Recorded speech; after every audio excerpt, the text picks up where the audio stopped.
ஒவ்வொருவரும் விசேஷித்தவர்கள். ஹல்லேலூயா.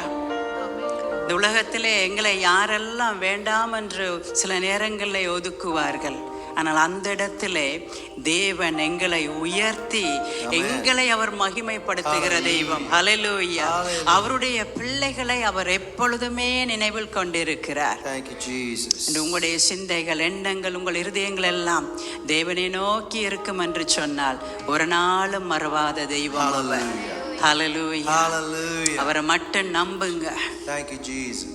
நம்பினது அவராலே வரும் என்று வேதம் சொல்லுகிறது. பரிசுத்த ஆவியானவரே உமக்கு நன்றி. தேவனுடைய வார்த்தைகள் இந்த நாள்ல உமக்கு நன்றி செலுத்துகிறோம் அப்பா. நீர் எடுத்து வந்திருக்கிற மன்னாவுக்காய் ஸ்தோத்தரிக்கிறோம். அது ஒவ்வொரு பிள்ளைகளையும் நிரப்பட்டும் ராஜா. இந்த நாளிலும் சங்கீதம் 150 அதிகாரம். அல்லேலூயா. தேவனை அவருடைய பரிசுத்த ஸ்தலத்தில் துதியுங்கள். அவருடைய வல்லமை விளங்கும் ஆகாய விரிவை பார்த்து அவரை துதியுங்கள். அவருடைய வல்லமை உள்ள கிரியைகளுக்காக அவரை துதியுங்கள். மாட்சிமை பொருந்திய அவருடைய மகத்துவத்திற்காக அவரை துதியுங்கள். எக்கால தொனியோடே அவரை துதியுங்கள். வீணையோடும் சுரமண்டலத்தோடும் அவரை துதியுங்கள். தம்புரோரும் நடனத்தோடும் அவரை துதியுங்கள். யாழோடும் தீக்குழலோடும் அவரை துதியுங்கள். ஓசையுள்ள கைத்தாளங்களோடும் அவரை துதியுங்கள்.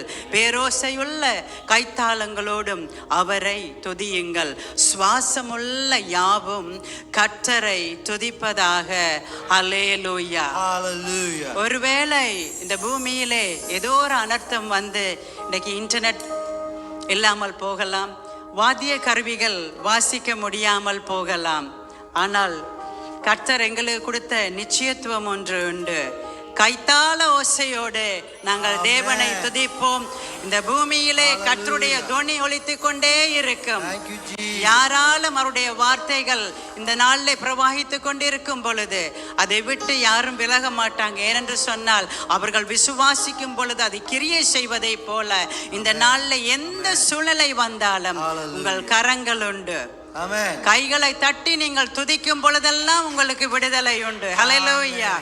எந்த அளவுக்கு கரத்தை தட்டுகிறோமோ நாங்கள் இங்கே தட்டி கொண்டு தேவனை துதிக்கும் பொழுது உங்கள் வீட்டில் இருக்கிற சூழ்நிலை மாறும். உங்களுடைய வேலை ஸ்தலத்தில் இருக்கிற சூழ்நிலை மாறும். உங்களுக்குள்ளாக தடைகள் உடைக்கிற தெய்வம் அவர்.